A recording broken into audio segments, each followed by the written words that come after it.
नमस्कार,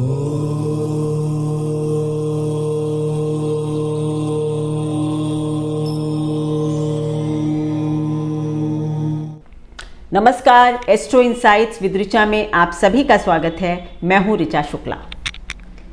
अभी कुछ दिनों पहले एक वीडियो मैंने बनाया था बृहस्पति और केतु के कंजंक्शन पर। उसका लिंक इसके डिस्क्रिप्शन में रहेगा। आप अगर ये दोनों वीडियोस देखेंगे तो आपको अपने कुंडली के विषय में बहुत से रहस्य खुल जाएंगे। आज बात होगी, अगर केतु की बात की गई है, और ठीक है, मैंने उस वीडियो में आपको एक सिस्टमेटिक तरीके से इस कंजंक्शन को देखने का तरीका बताया था कि कब ये कंजंक्शन अच्छे असर देगा, किस तरह इसको देखना चाहिए, और जनरल इन्फ्लुएंस या इम्पैक्ट ये कंजंक्शन किस तरह कुंडली के अलग अलग भावों पर डालेगा, उस पर चर्चा की थी मैंने। अब अगर केतु की बात होती है तो राहु को, उसके काउंटर पार्ट को, उसके सर को कैसे छोड़ा जा सकता है। आज बात होगी बृहस्पति और राहु के कंजंक्शन पर। देवगुरु बृहस्पति का राहु के साथ बैठ जाना, राहु को एक नाम दे दिया गया कि वो चांडाल ग्रह है, क्योंकि वो एक डीमन था, एक राक्षस था। और शायद हमारे गुरुओं ने, महर्षियों ने इसको चांडाल इसलिए कहा क्योंकि इसकी जो इच्छा है, जो डिजायर है राहु की, वो अपरिमित है। मतलब इसके पास जो डिजायर का एक पार्ट है ना, उस पे कहीं कोई रोक टोक नहीं है। मतलब बेलगाम घोड़ा है राहु, कुछ भी पाना चाहता है। आप सभी को वो कहानी पता है कि वो अमृत तो पाना चाहता था, अमृत पीना चाहता था। लेकिन मैं जो एक बात सोचती हूँ वो ये कि हमने, अगर वो कहानी हम एक अमृत मंथन वाली देखते हैं, तो देवों ने और राक्षसों ने मिलकर मेहनत की थी समुद्र मंथन की, और इक्वल मेहनत थी। और उसके बाद जब अमृत बाहर आया तो देवों ने ये डिसाइड किया कि वो अमृत देव पी लेंगे।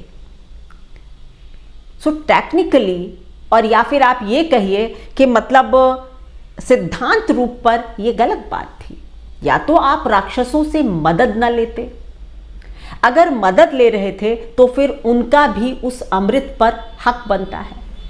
अब देवों का तर्क ये था कि अगर राक्षस अमर हो जाएंगे तो ये पृथ्वी को तहस नहस कर देंगे। तर्क उनका भी ठीक था। तो फिर आप उनसे मदद ना लेते। देवों के पास तो अपरिमित शक्ति होगी, आप खुद ही समुद्र मंथन कर लेते और आप अमृतपान कर लेते। तो राहु, जो कि स्वरबाहु नाम हमेशा मैं कंफ्यूज कर जाती हूँ, जो डीमन था, जो राक्षस था, उसने ये डिसाइड किया कि मैं अमृत पी कर रहूँगा। और उसने देव रूप धारण करके वो देवों की पंक्ति में बैठ गया। यही है ना कहानी। तो मेरा यहाँ पर तर्क ये है कि राहु की ये अमर होने की डिजायर क्यों खराब थी। उसने मेहनत की थी। देखिए, कहानी हमारी जो होती है ना, पौराणिक कहानियां जो होती हैं, उनका बहुत गहरा मतलब होता है। उसने क्यों अमृत पीने की चेष्टा की? क्योंकि उसने मेहनत की थी। तो राहु का यही गुण है कि अगर वो कुछ पाना चाहता है, उसके लिए मेहनत करता है, तो वो किसी भी तरह से या हर हाल में वो पाना चाहता है।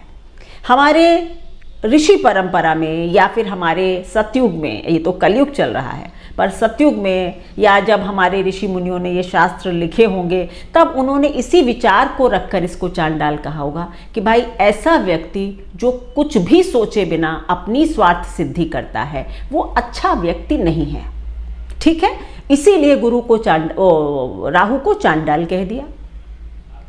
अब गुरु के साथ बैठ गया तो गुरु चांडाल योग बन गया, और आप सभी सुनते आ रहे हैं कि ये बहुत खराब योग होता है। पर यहां पर मैं एक क्लैरिटी, मैंने एक बहुत अच्छा वीडियो बनाया था जिसमें मैंने एक हॉरोस्कोप के माध्यम से समझाया था कि ये सदैव गुरु चांडाल योग नहीं होता। राहु एक बहुत ही मेहनती ग्रह है, माइटी राहु मैं इसको कहती हूँ। बहुत मेहनती है, बहुत कुछ पाने की इच्छा रखने वाला एक ग्रह है। और अगर ये गुरु जैसे बहुत धैर्यवान, विजडम से युक्त ग्रह के साथ बैठ जाता है तो ये सच मानिए कि ये गुरु के बहुत सारे गुण ले लेता है। राहु और बृहस्पति के गुण जो मिल जाते हैं तो ऐसे लोग बहुत अच्छे ऑब्जर्वर हो जाते हैं। इनका ऑब्जर्वेशन बहुत फाइन होगा, इनका ज्ञान जो है वो बहुत गहरा होगा, क्योंकि राहु जो है वो बृहस्पति बन गया है, उसने बृहस्पति का शरीर ले लिया है, बुद्धि राहु की है। तो अब ऐसे लोग अगर ज्ञान प्राप्त भी कर रहे हैं, बहुत अच्छा ज्ञान प्राप्त कर ले, मतलब एक पेनिट्रेशन की जो पावर होती है ना, अंदर तक जाने की, वो राहु बहुत अच्छी देता है। लेकिन ये हो सकता है कि इनकी, जैसे केतु के साथ यह है कि ऐसे लोग अपना ज्ञान जो है, अगर बृहस्पति और केतु वाले लोग हैं, अपना ज्ञान मुफ्त दे सकते हैं, क्योंकि केतु बृहस्पति बन गया है। लेकिन यहाँ पर बृहस्पति मतलब राहु बन गया है या राहु बृहस्पति बन गया है, तो ऐसे लोग ज्ञानवान होंगे, लेकिन अपने ज्ञान को बांटना या अपने ज्ञान को सर्वसाधारण के लिए यूज करना पसंद नहीं करते होंगे। इन शॉर्ट आप कह सकते हैं कि थोड़े से स्वार्थी हो जाते हैं, अपना स्व, अपना अर्थ, अपना काम पहले रखते हैं। और ऐसी प्रकृति वालों को हम अच्छा नहीं कहते, हम तो दानी को ही अच्छा मानते हैं, हम कंजूस को अच्छा नहीं मानते। पर ये कॉम्बिनेशन जो है कैसे असर करेगा, आपको फिर वही तर्क, वही पैरामीटर्स लगाने होंगे कि अगर बृहस्पति आपके कुंडली के अच्छे घरों के मालिक हैं, बृहस्पति की स्थिति केंद्र या त्रिकोण के मालिक की है, और फिर राहु के साथ केंद्र या त्रिकोण में ही ये युति हो जाए, तो ये राजयोग दे सकता है कॉम्बिनेशन। भूल जाइए चांडाल योग वगैरह। पर अगर बृहस्पति दुष्ट स्थानों के स्वामी है और केंद्र या त्रिकोण में बैठ जाएं, तो ये व्यक्ति काफी मैनिपुलेटिव हो सकता है या नेगेटिव लाइन पर जाने वाला व्यक्ति हो सकता है। तब आप इसको थोड़ा अंश इसमें गुरु चंडाल का डाल सकते हैं। पर क्योंकि छाया ग्रहों का जो वर्ताव करने का तरीका है, व्यवहार का तरीका है, वो सिंपल है कि वो जिसके साथ बैठते हैं वैसे बन जाते हैं। गोल्डन रूल्स ऑफ एस्ट्रोलॉजी कभी डाइल्यूट मत कीजिएगा। पाराशर जी ने अगर ये कहा है कि जिसके साथ बैठते हैं वैसा बन जाते हैं, तो कुछ सोच कर लिखा होगा। तो राहु और बृहस्पति का कंजंक्शन खराब नहीं है। सिर्फ जो मैंने अभी पीछे आपको कथा सुनाई और सब, तो बस इतना समझिए कि थोड़ा सा सेल्फिश कॉम्बिनेशन हो जाता है। और बृहस्पति की लॉर्डशिप बहुत बड़ा काम करेगी। कहां के मालिक हैं, कैसे बैठे हुए हैं, किस घर में बैठे हुए हैं। खराब घर का मालिक है बृहस्पति और खराब घर में ही बैठ जाए राहु के साथ, कोई चिंता की बात नहीं। षष्ठेश हो, छठे घर का मालिक है, छठे घर में बैठ जाए राहु के साथ, अरे आप अपने दुश्मनों को मतलब पराजित करेंगे। आपके अंदर गजब की ताकत होगी, आप बहुत जल्दी अर्ली अर्न करेंगे, आप दूसरों के पैसे से भी धनी हो जाएंगे, आप दूसरों के परेशानी से पैसा कमा लेंगे। सो ऐसा कुछ नहीं है, कोई भी कंजंक्शन, कोई भी कॉम्बिनेशन पूरी तरह अच्छा या खराब नहीं है। सो इसी तरह से आप लोग अपनी कुंडली में देखेंगे, जो अब आगे मैं आपके साथ डिस्कस करूंगी। सबसे पहले बात होगी कि बृहस्पति और राहु अगर लग्न में हो तो क्या होगा। इन सूत्रों को तो आप ध्यान में रखेंगे ही कि बृहस्पति, अगर माना बृहस्पति 10वें घर का मालिक है, राहु के साथ लग्न में आ गया है, तो यानी वो उसकी अपनी राशि होगी, है ना। मतलब अगर किसी का 10वां घर धनु में पड़ा हुआ है तो मीन लग्न होगी। अगर राहु और बृहस्पति वहां है तो बहुत बढ़िया हो गया ना, राजयोग हो गया। ऐसे लोग बहुत बड़ी सफलता, यानी लग्न में अगर राहु और बृहस्पति है, राहु बृहस्पति के साथ राजयोग कारक है, तो आप बहुत बड़ी सफलता प्राप्त करने के लिए पैदा हुए हैं। आपकी पर्सनालिटी में बस एक बात होगी, डुअलिटी होगी। जैसे आप बाहर दिखते होंगे वैसे आप अंदर नहीं होंगे। गुरु चंडाल है, ये प्रभाव कभी नहीं जाता। ऐसे लोग बाहर से बहुत सिंपल दिख सकते हैं, शो कर सकते हैं कि इनसे सीधा सरल ज्ञानी कोई नहीं, लेकिन अंदर से काफ़ी विकेट हो सकते हैं। अगर बृहस्पति अपनी राशि में होगा तो ऐसा नहीं होगा, लेकिन और राशियों में होगा तो ज़रूर होगा। बट अगर अपनी राशि में भी होगा तो डुअल पर्सनालिटी ज़रूर होगी। आप कुछ दिखाएंगे, कुछ बोलेंगे, कुछ करेंगे। जीव है ना, जीव जो है वो राहु से जुड़ गया। आपकी इच्छाएं अनंत होंगी, आप कभी सेटिस्फाइड नहीं होंगे, ना अपनी ग्रोथ से, ना अपनी खुशी से, ना अपने पैसे से। और राहु वांट देता है, राहु इच्छा देता है, राहु डिजायर देता है। तो जिसका भी बृहस्पति और राहु है वो कभी संतुष्ट नहीं है। जीव जो है ना वो संतुष्ट नहीं है। केतु के साथ क्या है, डिटैचमेंट दे रहा है जीव को, राहु वांट दे रहा है, डिजायर। सो लग्न में है तो बहुत वांट होती है आपके अंदर, पर अगर अच्छी पोजीशन में है तो राजयोग बना देगा, आप काफी उन्नति कर सकते हैं। अगर दूसरे घर में बृहस्पति और राहु एक साथ हैं तो उन्हीं पैरामीटर्स पर अगर अच्छी कंडीशन में है तो आपकी बातचीत, वाणी सब में बहुत प्रभाव होगा। आप अच्छे खाने के शौकीन होंगे, आप अपने घर परिवार से बहुत अटैच्ड होंगे, आप अपने घर परिवार के लिए बहुत कुछ करना चाहेंगे।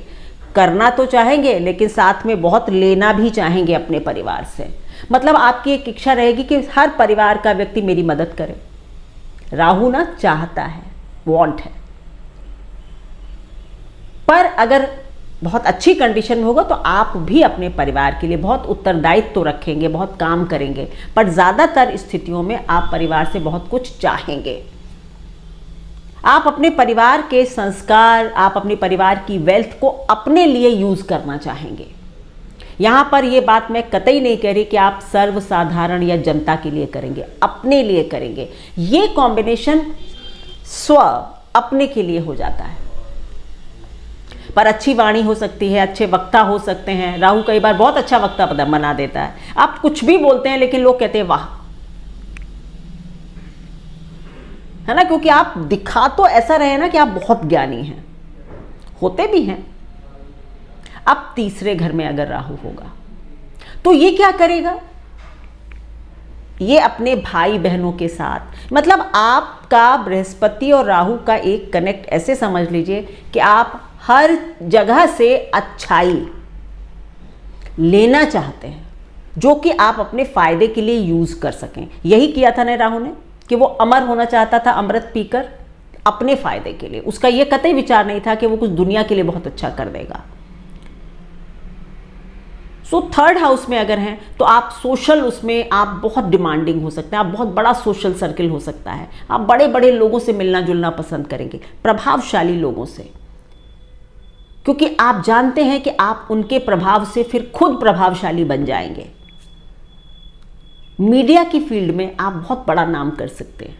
राहु वैसे भी मीडिया, ग्लैमर इसमें बहुत अच्छा करा देता है। सो यहां पर ग्लैमर नहीं कहूंगी लेकिन मीडिया कहूंगी।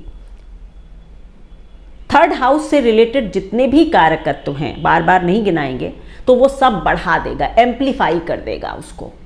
अगर नेगेटिव होगा तो आपकी अपने छोटे भाई बहनों से नहीं बनेगी,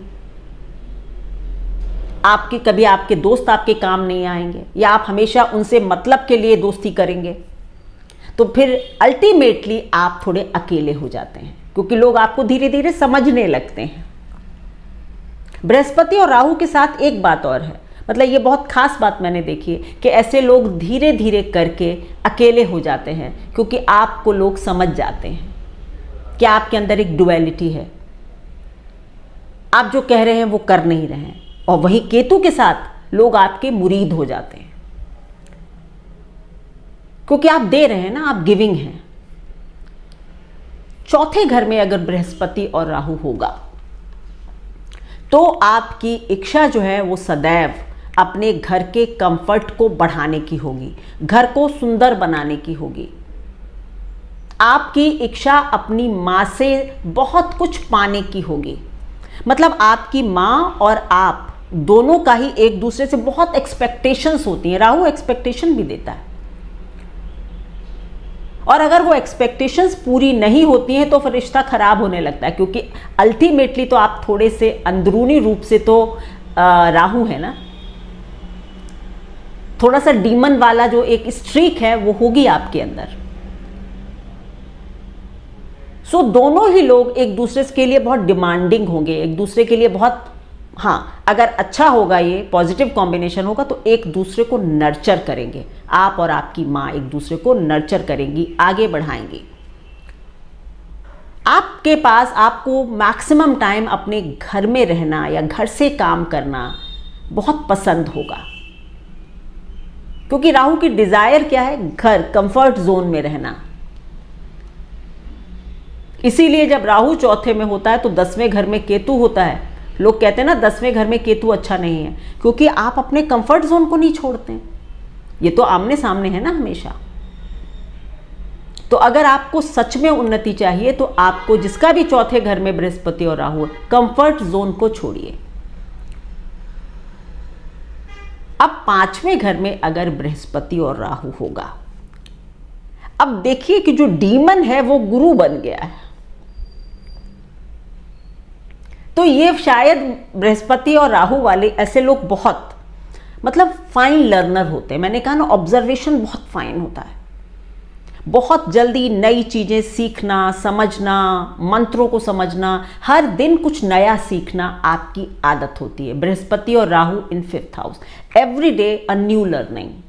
बट वो होनी फायदे के लिए चाहिए, उससे कुछ फायदा होना चाहिए। पर कहीं ना कहीं ये कंजंक्शन अगर 5वें घर में, माना बृहस्पति की राशि में फॉर एग्जाम्पल, तो आप वेदों के ज्ञाता हो सकते हैं। देखिए राहु जो है ना वो शुक्र के साथ ज्यादा अच्छा कनेक्ट करता है, क्योंकि शुक्र उसके गुरु हैं। अब यहां पर देव गुरु के साथ आकर वो बहुत कंफर्टेबल नहीं है, पर फिर भी वो बृहस्पति से भी फायदे उठा लेता है।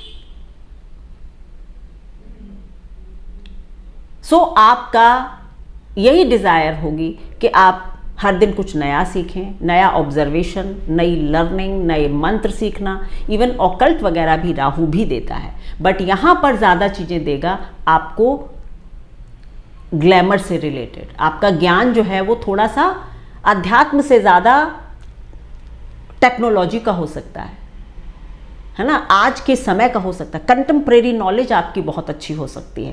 केतु जो है अगर 5वें घर में बृहस्पति के, तो ऑकल्ट वगैरह देता है, अध्यात्म देता है। ये आपको कंटेम्प्रेरी नॉलेज देगा, आज के समय में जो है टेक्निकल नॉलेज देगा।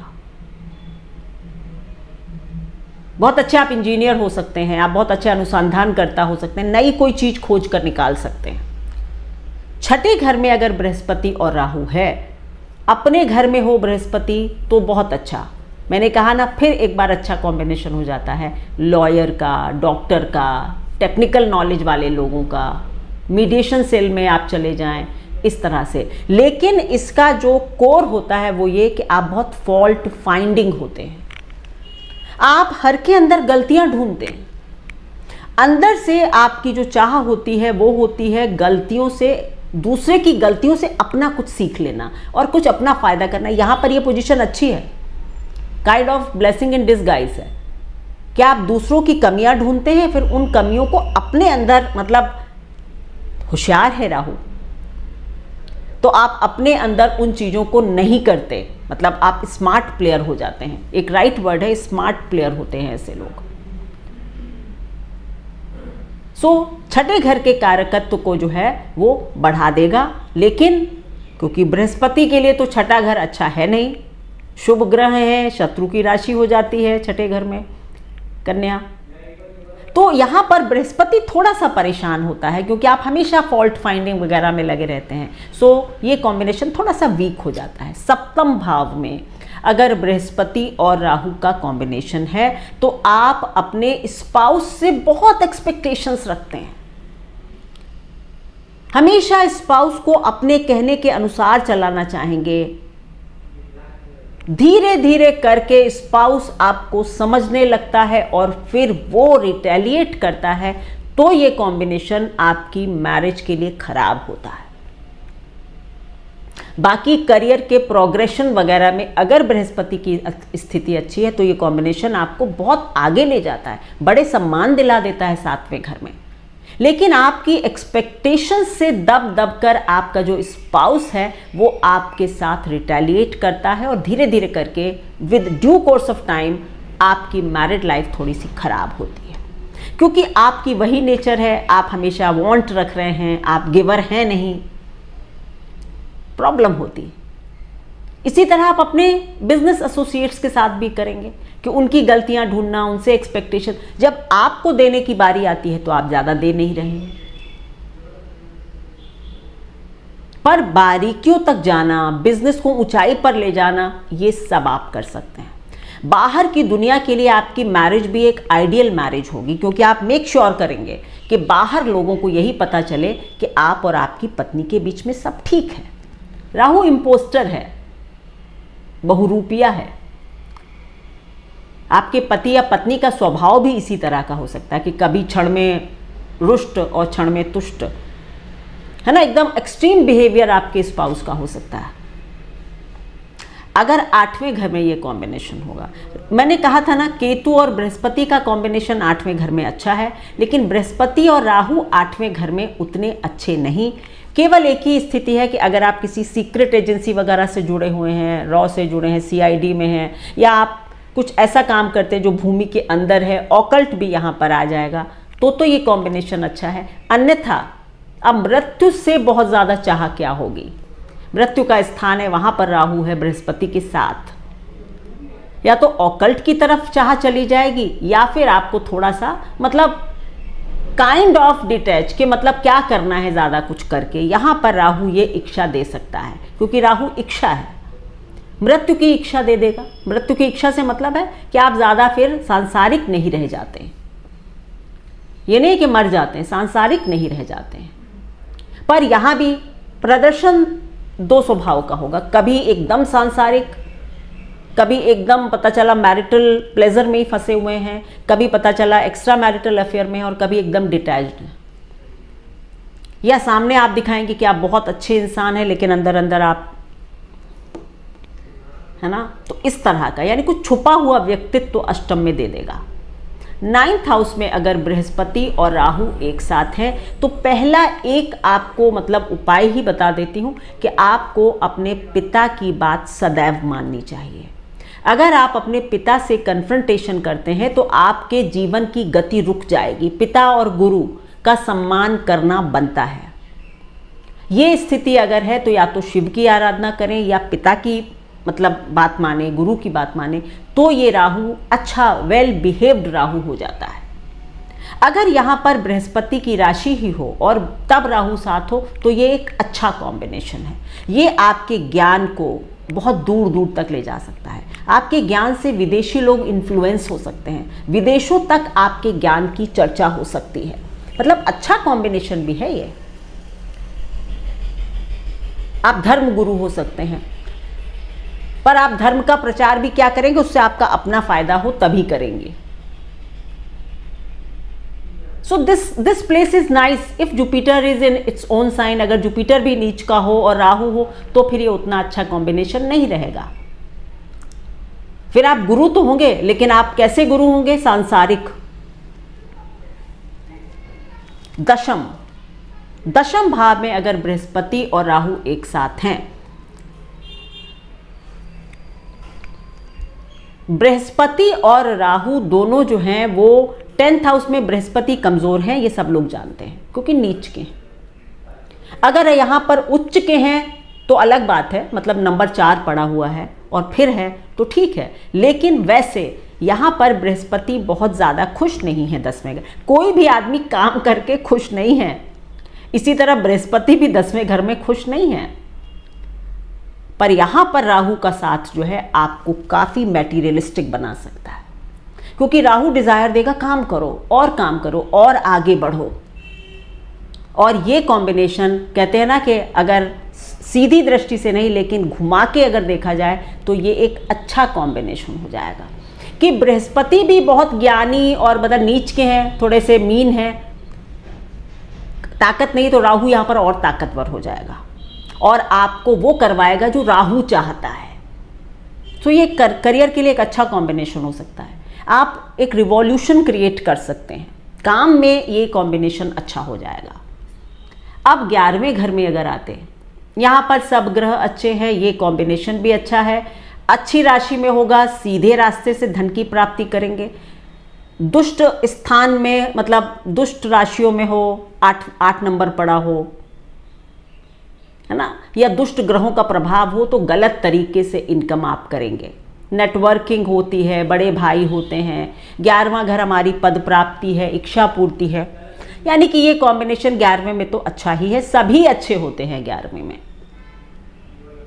अब अगर लग्न का मालिक यहाँ पर आ जाए 11वें घर में, राहु के साथ हो, बृहस्पति लग्न का स्वामी हो, तो फिर सच मानिए आप बहुत आगे जाएंगे, आपकी इच्छाएं बहुत पूरी होंगी, बहुत मान सम्मान आपको दिला सकता है ये।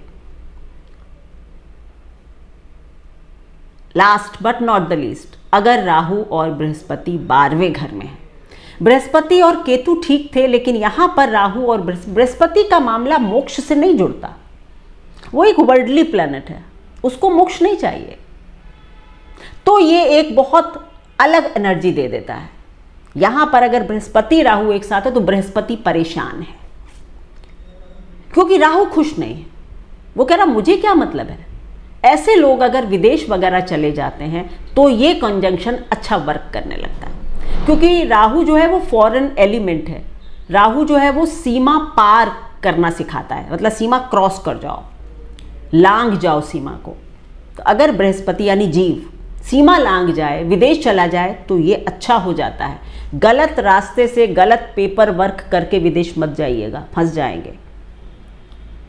बट अगर सही रास्ते से आप विदेश चले जाएं तो ये कंजंक्शन अच्छा फल देता है, आपके ऊपर विदेशी इन्फ्लुएंस ज़्यादा काम करता है, आपकी विदेश में रहने की इच्छा दे देता है, मोक्ष नहीं मैटेरियलिस्टिक बना देता है। तो ये थी मेरी एनालिसिस राहु और बृहस्पति के कंजंक्शन की, सब भावों पर प्रभाव की। अगर मेरे वीडियोस आपको अच्छे लगते हैं तो आप प्लीज़ लाइक करें, अपने फैमिली एंड फ्रेंड्स में शेयर करें, चैनल को सब्सक्राइब करें, आपका अपना चैनल है। धन्यवाद।